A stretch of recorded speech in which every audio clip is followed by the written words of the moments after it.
Going on, everybody? It's Eric Rayweather here, helping you take your game to the next level. And today what we're going to be looking at is one of my favorite plays in the game, and what I think is one of the best plays in the game. It's out of the Denver Snugs, and the play is called slot post. The only real recommendation I have for this play is make sure your best route runner is in the right slot, where we have Brandon Cooks.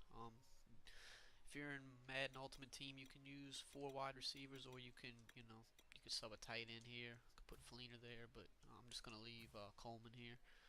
But that's something to think about. So we're gonna go to slot post, and so we'll look at it versus start with a cover 2, since that's what everybody runs this year. So there's 2 ways I like to set this up. The first is a quicker setup. We're gonna just streak Snead, and we're gonna put Coleman on a curl.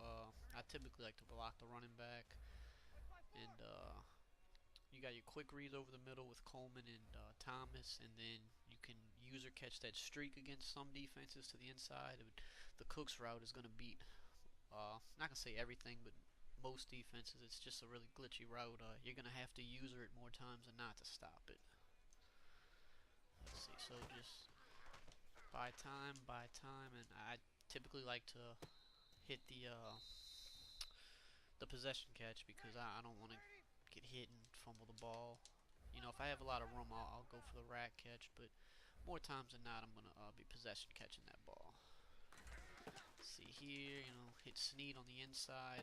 You probably will get hit against a lot of defenses if you do that, so the ball could come loose, but there's definitely a window there, especially against cover 2. Do it again, just lead it to the inside, click on, see there, he drops it.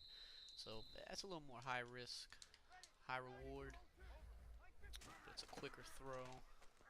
Let's see, hold the possession catch. Sometimes you'll have to kind of hold the aggressive catch, just depending on the positioning of the safety. If he's a little closer, you're going to want to hold aggressive catch to kind of jump in front of him.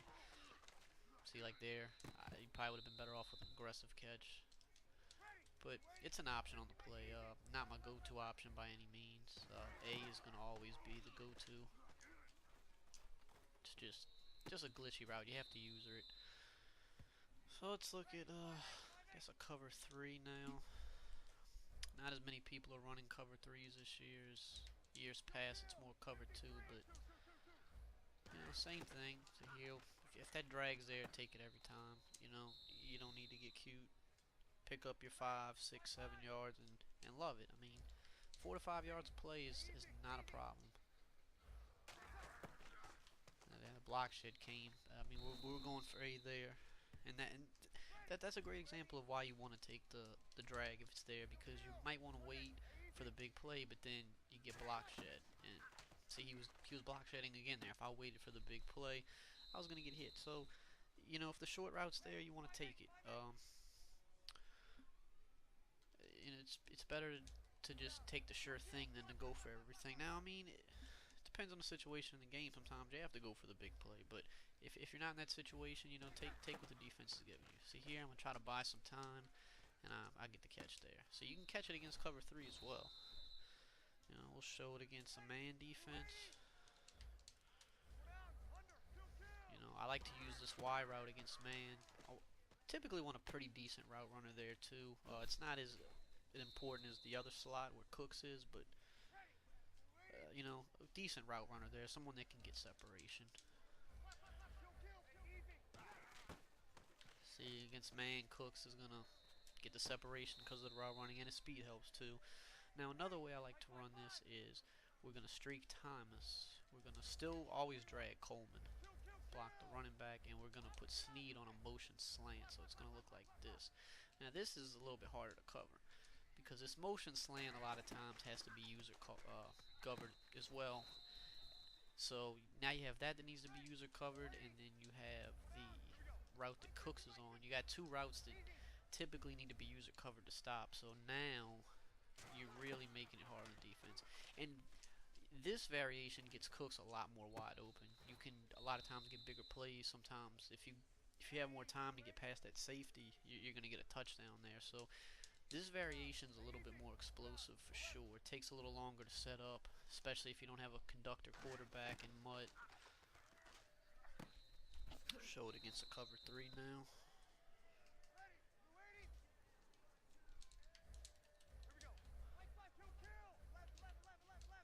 Sneed out. You pretty much, you still, same reads. If the drag's there, take it. If the slant's there, take it. If you feel like you have time to wait for the big play, you can wait for the big play, but you know, a better player after you run this a few times, he's probably going to use the cook's route, so you're going to have to, you know, dink and dunk him underneath and get him to have to bite down on that, and then you can go back over the top. So you just got to play around. Try to show it against man. You got to play around with the with your opponent. Especially if he's a good user. You have to make him user where you want to user. You have to come out and know, okay, I've run this play. And see that motion slant just destroys man. But you want him to come out and say, okay, he's run this play a few times.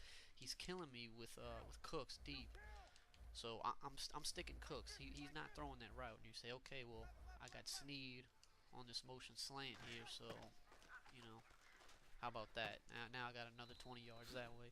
So you hit that a couple times, and then he's gonna be like, okay, I gotta jump down on Sneed now. Jumps down on Sneed, you go back to Cooks, and you have to play around with them. This is a great formation to throw at anybody. It's extremely hard. Man actually defended Cooks pretty well there. But yeah, you definitely want to just want to keep your opponent guessing. You know, if you notice the inside is weak, you know, audible down to the run. Pick up your 4 or 5 yards with the run. It's, you know, you want to make him guess every play. You don't want him to say, oh, I know where he's going. He's got tunnel vision. I'm locking in on it. So, you know, get in the lab with it. Put it in your game plan if you're on the Denver playbook. I believe it's in a couple other playbooks. Might be in the Jets playbook as well, but the Broncos is the best playbook that it's in. So, you know, if you're using the Broncos playbook, this play should definitely be a focal point in your offense. It's going to get you a lot of yards, and it's a headache to stop. Later, guys.